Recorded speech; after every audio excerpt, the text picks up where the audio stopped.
Rob Bertholf here, and I've been playing with the model a little bit more. So I'm going to share a little bit of this idea of exposing the infiltrators and the instigators. In my last video, I started to share how being a centrist feels like being squeezed from both sides. And today, let's explore the different roles that are leading to the squeeze. That's essentially attempting to pressure the centrist to take extreme positions.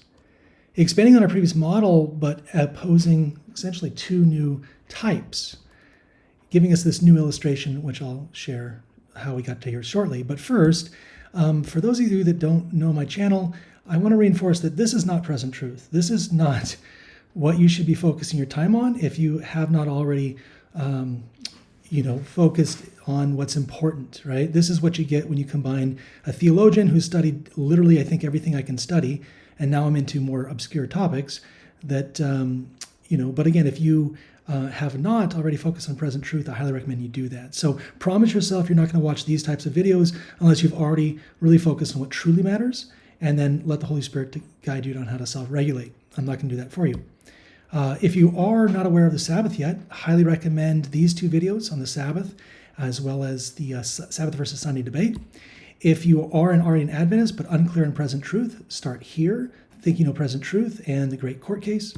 And if you know present truth and you understand the 144,000 and you recognize that the third angel's message, right, is the message from 1888, the message of righteousness by faith, then let's continue, right? Otherwise, focus on the essentials. But for those, geeks, theological geeks, let's pick up where we left off, which is I introduced a visualization of these kind of dissenting voices and explained the importance of the context to navigate these different positions. So there's four main groups, as we see, before we expose the two new groups. And these groups are split between institutional and reformer mindsets. Some of these hold extreme views on either side, and this is what's causing the division.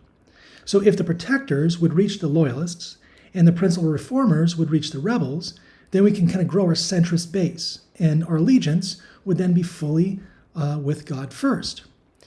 And if we come together with God, right, then all these hidden agendas ultimately become exposed. And this reveals two additional roles, the infiltrators and the instigators. And so if we can bring all the institutional people in, bring all the reformers in under God, then who is left will be seen here. And this is what's going to happen naturally when the shaking starts. But sure would be nice if we could kind of start doing our role to analyze what's true and what's not.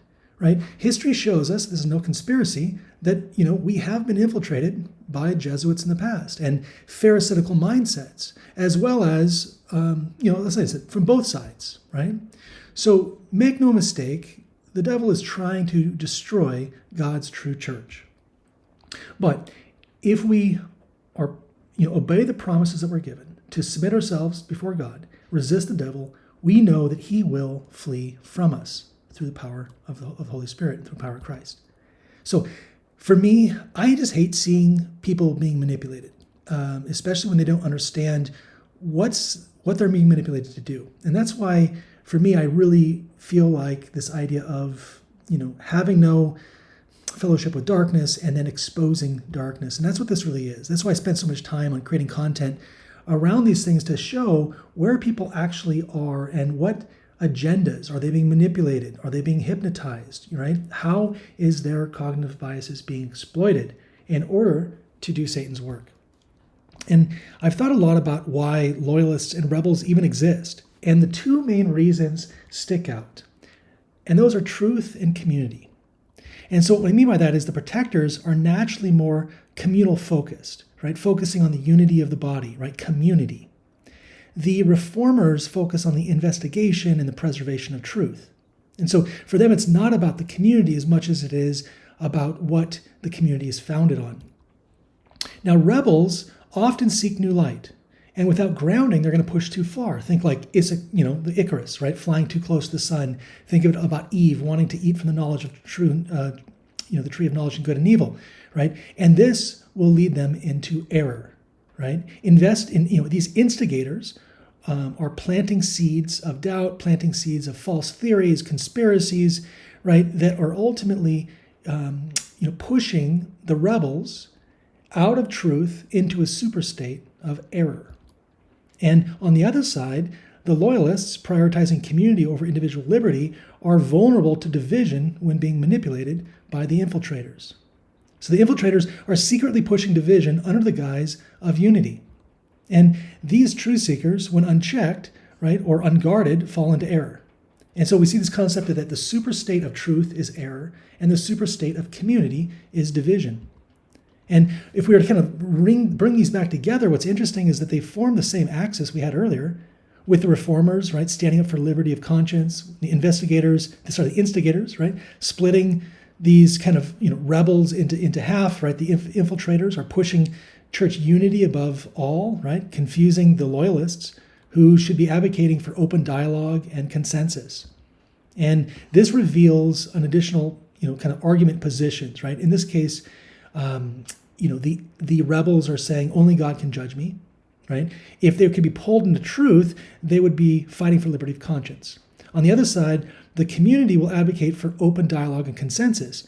But if pulled down into division, without knowing it, oftentimes, they're going to be pushing for shutting down any sort of discussions and conversations. So if somebody is immediately shutting an idea down, and this could be in a Facebook group or YouTube comments or from the pulpit, if someone is immediately shutting something down, then they value division more than community.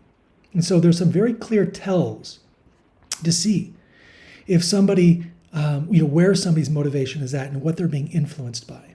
This doesn't make them the enemy, but it definitely tips, they're tipping their hand on where they are at right now. And a lot of times this has to do with a walk with God. So the superstate of truth is error. If you go further in truth and you place your own knowledge, it becomes error.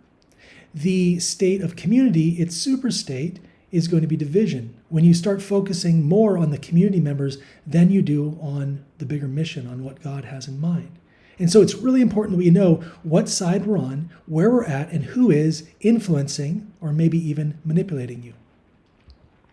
These will then form a new axis. And I think we could view this as fear versus hope, right? With an interesting overlay, the quadrant, right, of, the axis for hope, its superposition would be faith. We read that in Hebrews 11:1. Faith is the substance of things hoped for. So faith is a superposition of hope.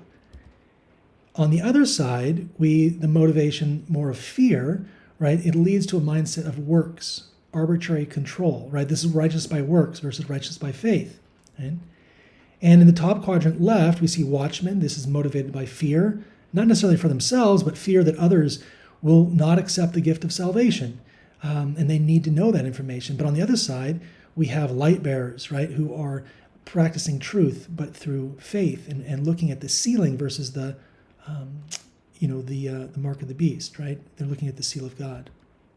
So anyways, I realized that in this, I wanted to actually have faith pointed upwards. So there's no real kind of easy way to do that. So I just kind of moved it. So if I rotated it 90 degrees counterclockwise and then inverted on the new axis, this is kind of what we get. So I think it's kind of just an interesting way of looking at things, faith pointing up, hope versus fear, which is works, division versus error, community and truth. And if we do this, it actually realigns back with the original chart that we had before. So what we see now is, really this concept of hope is the liberty of conscience. Now, I actually recognize that there's more to this, right? I think there are dual motivators for both people in the centrist role.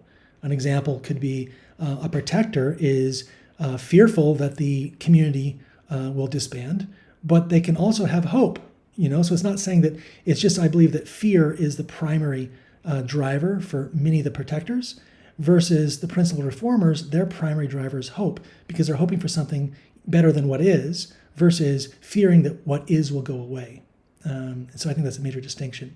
In any case, I have lots more I want to unpack on this, which just involves really the motives. And so if you like this type of abstract, material, I don't record this stuff. I have actually over 15,000 slides, but I don't usually record most of my content. I usually just kind of give it from my mentees and my students.